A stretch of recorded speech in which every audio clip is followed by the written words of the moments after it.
Hey, Steven, they could go on the street, man. What am I doing here now? Juanito. Here we go. Yeah, we have to. Yeah, but that's just not the way. Right? We put the scenery with that. Show the way.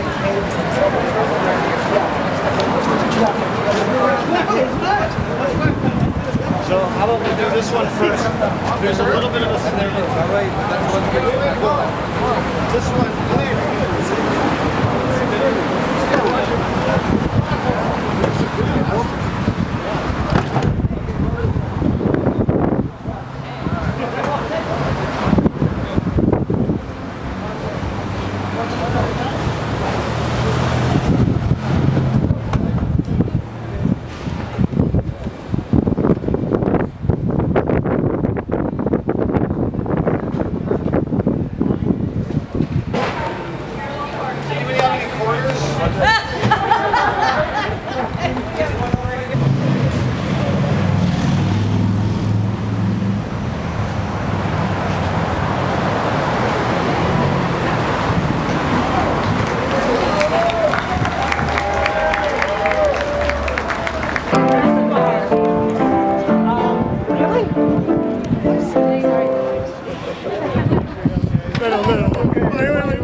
Hey, Doug. Hey, sweetie.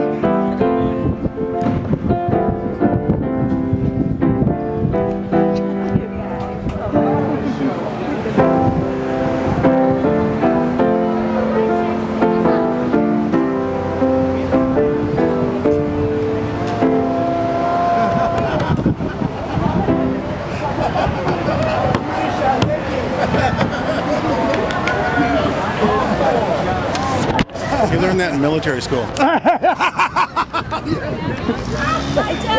Yeah, we're classically trained. Yes. Hey, Dana, how you doing?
Well, this is two, but it's okay. When we're ready to put it, when they're gonna go, you're gonna move the lift somewhere. So it's 3:30 now. I think they go to the street at 4:30. So we can take a 45-minute break. Okay. 40. Is that okay, Brian? Yeah. Mamá, Chachón tonti, la quiero mucho como mamá.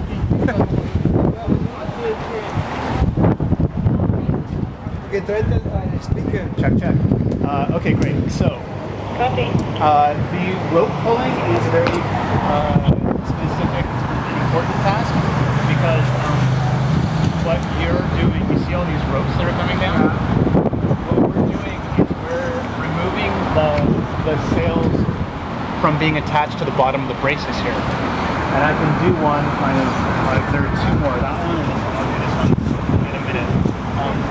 Terry. Hey, how's it going? Good to see you. Welcome. So what happens is the dancers are up above and they have similar, this is a slip knot, they have a similar knot. And what they're doing is they have a sequence that they're going through and they're undoing the knots one by one. And then they're throwing the sails off. We don't want to let these the bottom parts go first, because then the sails trip out into the street, and then we don't have as much control over them. They could blow out kind of over into the audience. So our task here is to, as the sails fall that way, we want to be able to drag them back in here and then disconnect them from the bottom so that we have control over them. This is going to be a first time go. We have not done this before.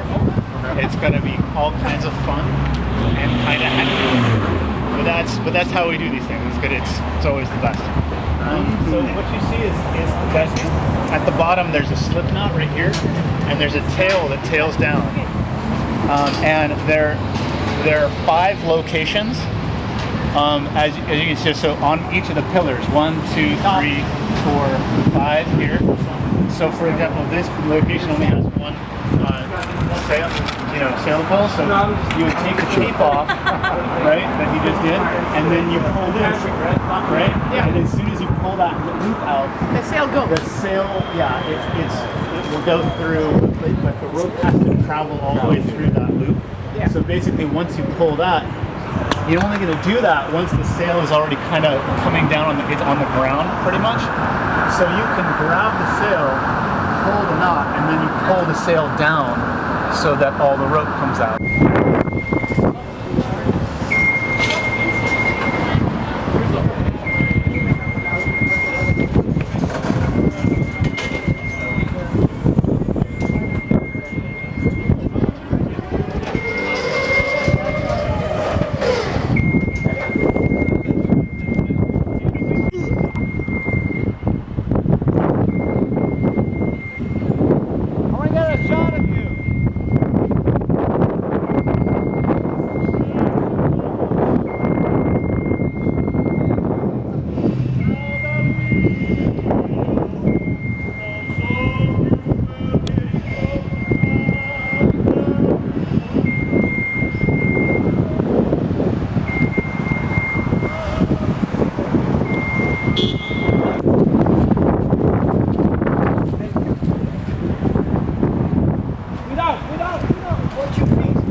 Jill's no social media, you know that.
Recognize this back. Maybe they're antique as well. Generally antique.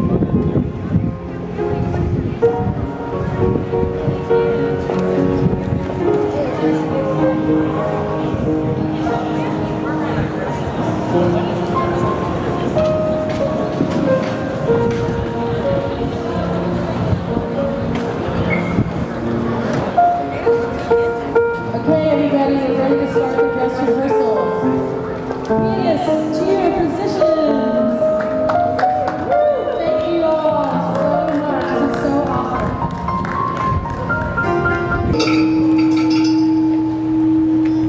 And Amy, we're just over here. They're now talking about the last one.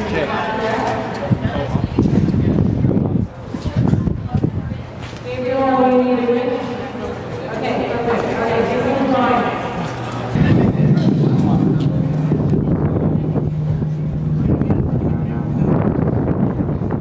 All right, testing.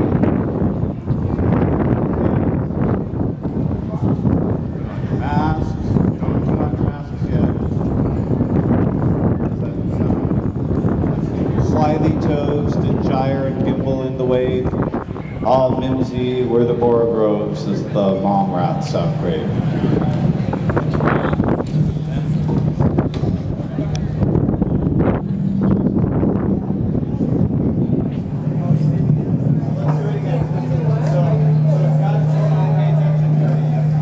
We want that to be like really, Hold on. Laura, can we start? Do that again? we're gonna do that again. Now you know. When I go down,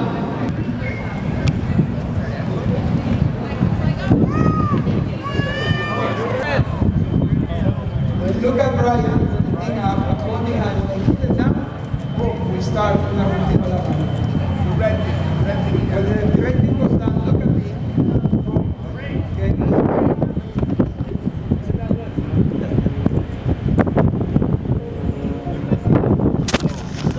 So you guys.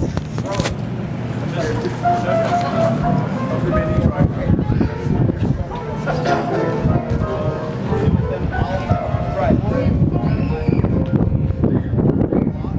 Okay, so one more time. All right. So, throw strap. Hold this. You're welcome. Are they sneaking? Spotlight on? No. Good. So Tom, the spotlight should be right here. He's on. And is the projector on? So that's the plan. You all miss the cue, but it's all right.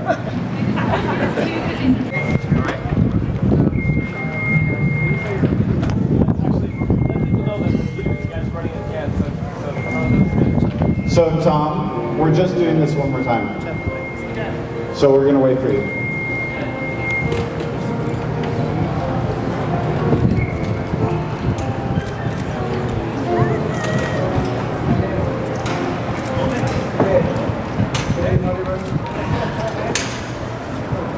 Okay. Let's keep moving. Okay, let's go.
the motion is not stopping this time.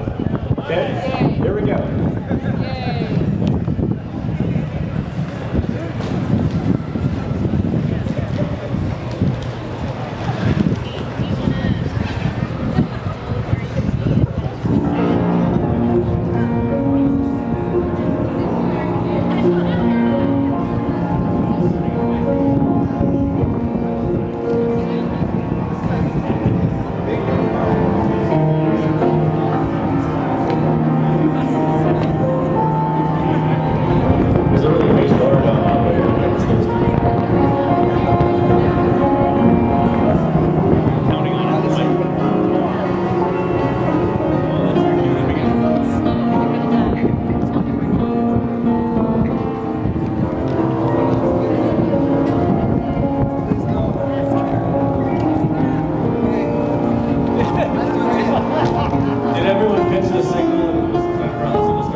Everyone's playing a different part. It's wonderful, wonderful. Everyone's playing a different part.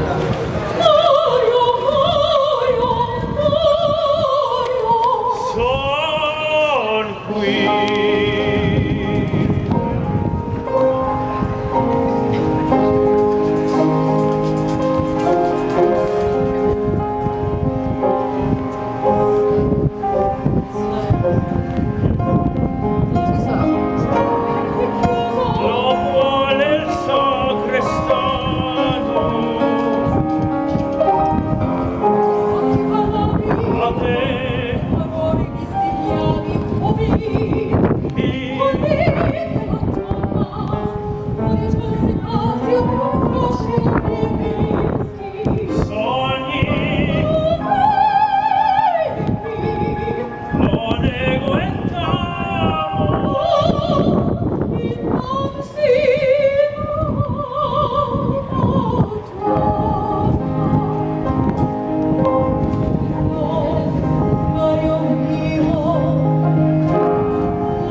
No, this is a practice.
But I mean, the thing is I just need to have Bo in a position where he does. Okay, yeah. He can be right there. That's fine. And then we'll move out there slowly because we've got this transition.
No, doesn't fit me.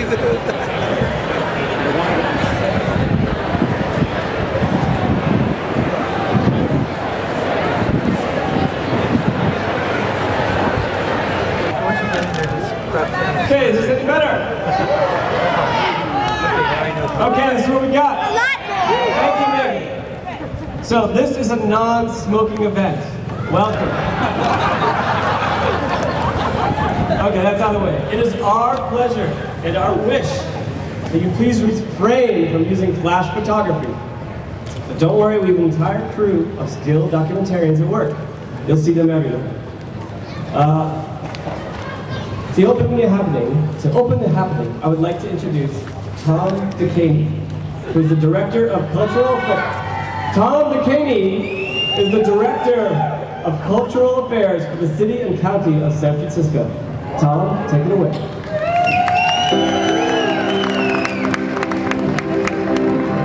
Good evening. It's an honor to be here, and I know we haven't even gotten started yet, but can we get a round of applause for Dorka Keene and Brian Goggin?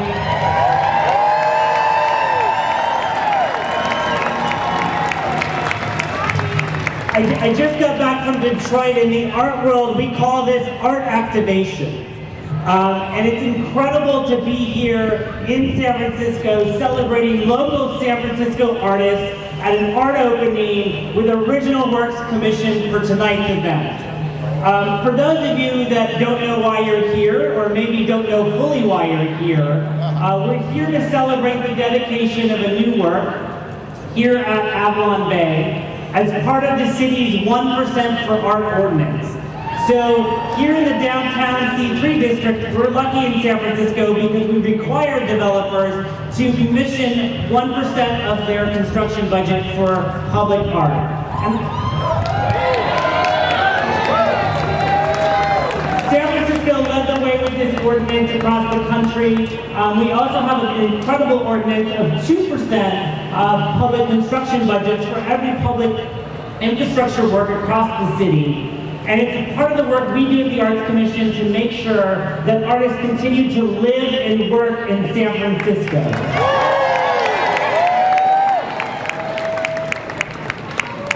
It's a privilege tonight to celebrate this new work and to honor these great artists, but also to thank Avalon Bay for not just commissioning an original work, but to also celebrate it with an opening like this by closing down 9th Street, which is, by the way, no easy task, and allowing airlifts to come down from their building. So with that, it's my privilege to introduce tonight Steve Wilson, the Vice President at Avalon Bay, Vice President of Development. So please welcome Steve Wilson. Enjoy.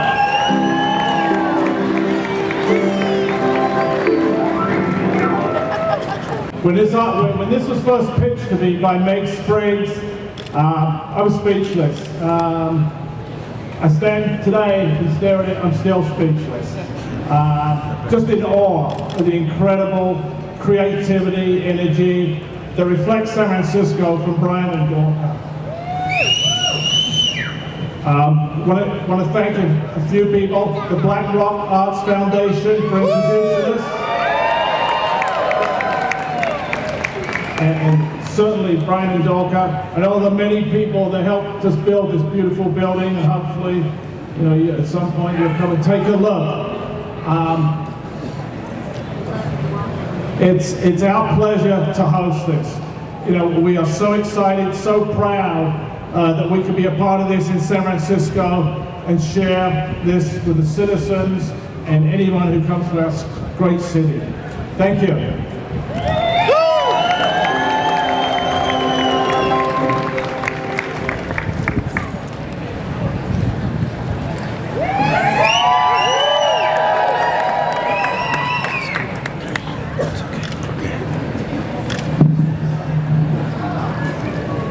Good evening, everybody.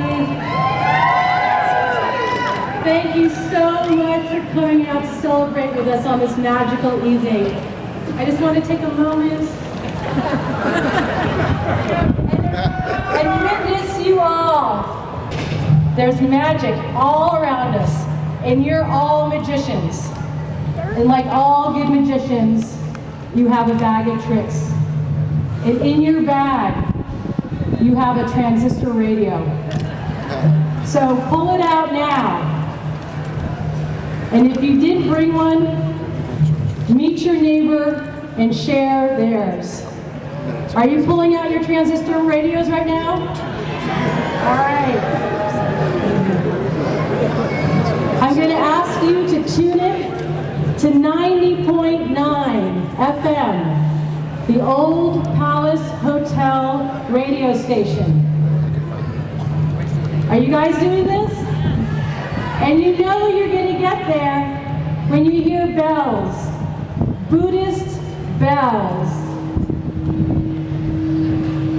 Because the Buddhists know that the dream of life is the same as sleeping dreams. That's like that. It's not Buddhist bells. Are we all there? Okay, now leave it tuned in, because it's going to help us connect with another world. Caruso's dream would not be in this world without the incredible generosity and talent of so many people. It would not have physically manifested in this world if it wasn't for the vision of Meg Spriggs, who understands how art transforms a building, transforms a neighborhood, transforms a community. Caruso's dream would not be here without the incredible support of the entire Avalon Bay team. Stanley Chan, we want to make art on every building that you build.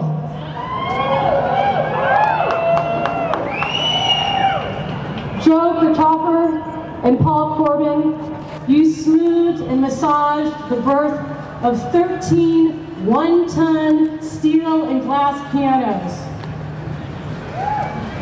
We also had the most incredible team of people who worked with us. Exceptionally talented artists and craftspeople, like the amazing Mary White, who formed the beautiful curved glass that you're going to see on the baby grands and grand pianos once they're unveiled. And Gabriel Ray Goodlap, who we worked with to develop the light visualizations. And the gifted Carl Gillick, who was our lead rigger during the install, who got these pianos up on this big building, and who was also our aerial choreographer for this evening.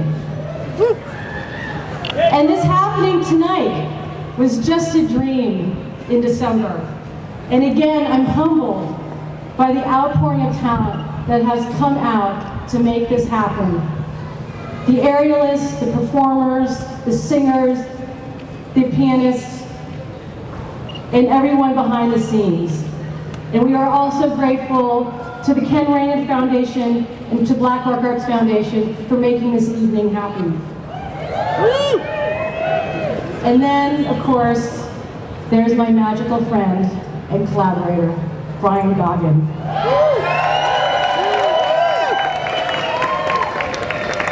A little bit of Peter Pan, a little Salvador Dali, a little Fitzcarraldo, mixed in with his own special sauce. We've dreamt together to make this happen, and through our shared alchemy, Caruso's dream, with your help tonight, is going to become a reality. He's been an incredible gift to me, and we've had the most fantastic journey making this happen.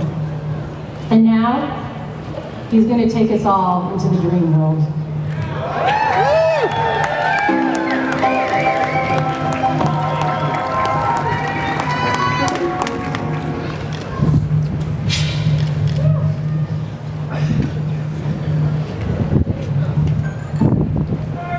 Good evening, everybody.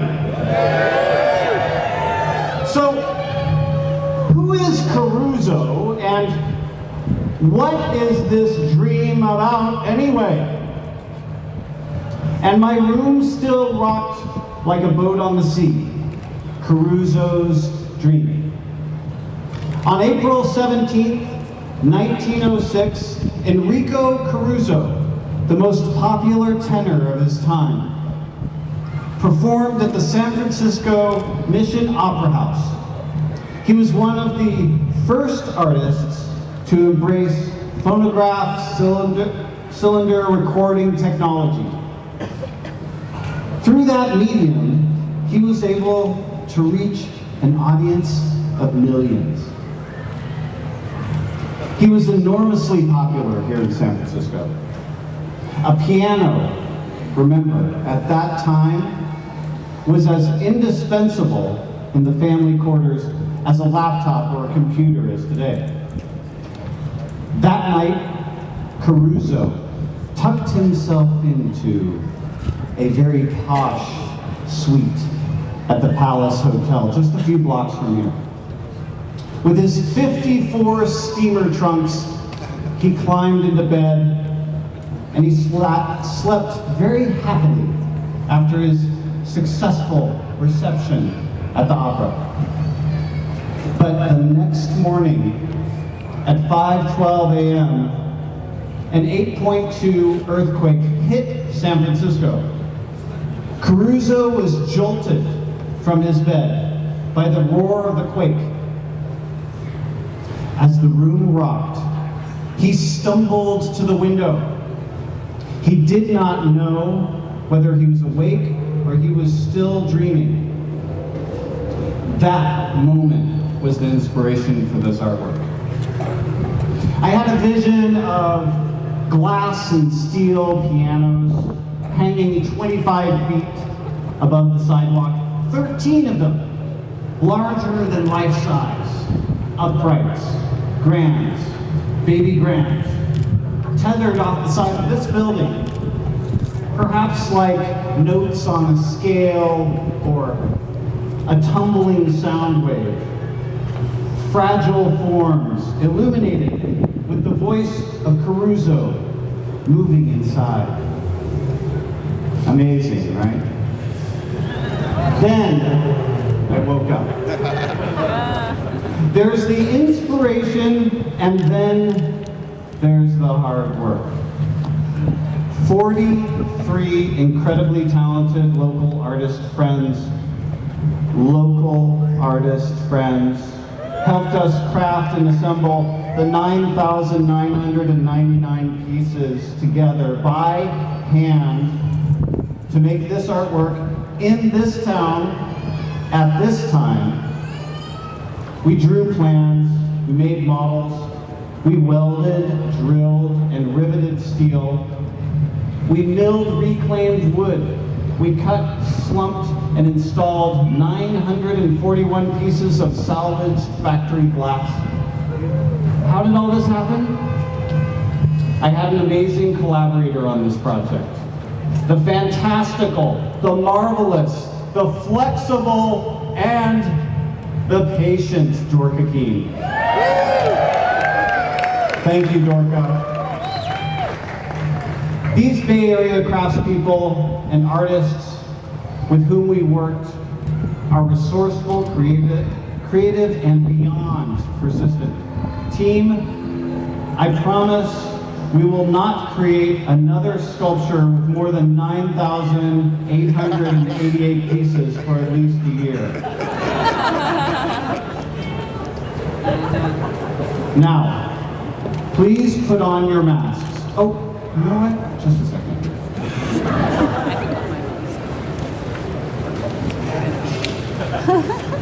Got a paper. My printer did not print one of these pages, so I'd also like to thank Simon Cheffins, who led our fabrication team, without whom none of this would have been possible. I'd also like to thank Mauro Fortissimo, who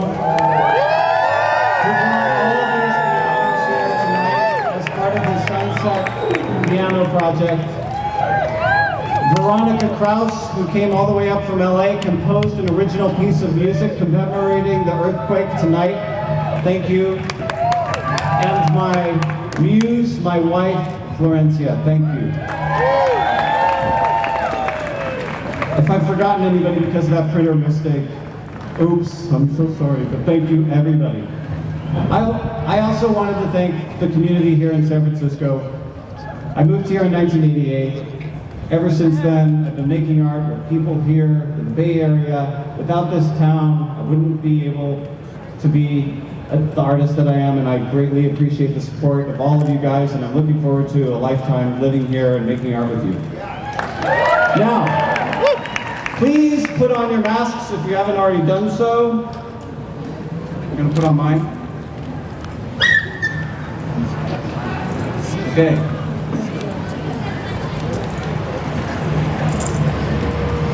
Okay, we're going to conjure the dream. Your peripheral vision is a little fuzzy, you notice? But can you also notice now that you're in the dream world, you can't see your hands?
negli occhi suoi spuntò quelle festose giovani in vidi or sembrò e più cercando io e più cercando io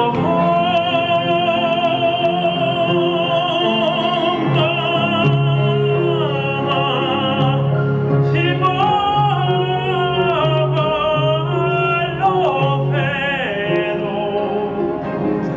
lo vedo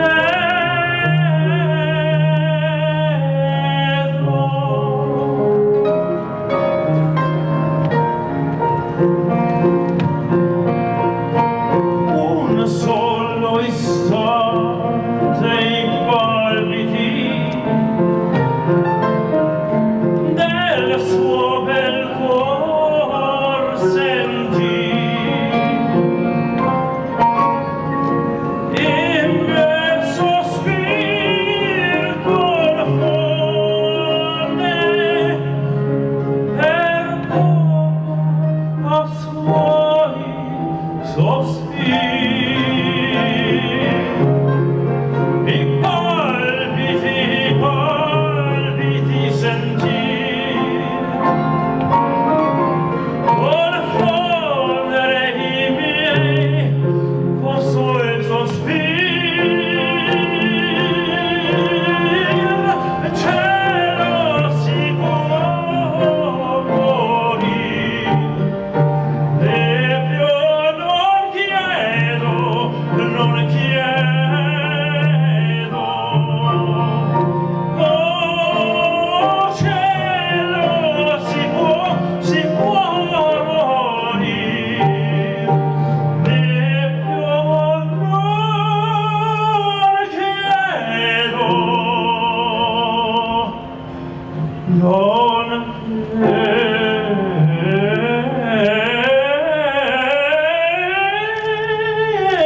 chiedo, si può morire, si può morire.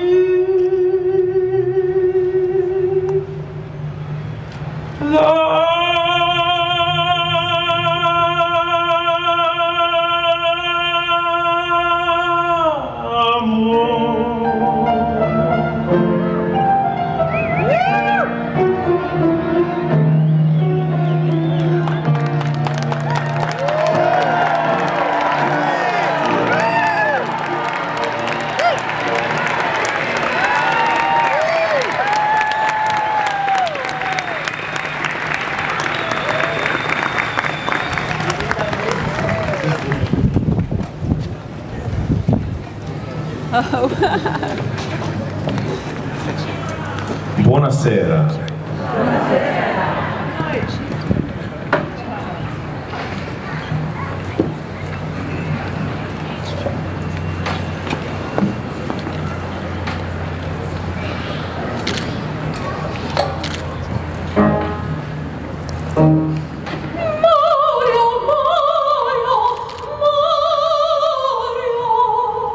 Son qui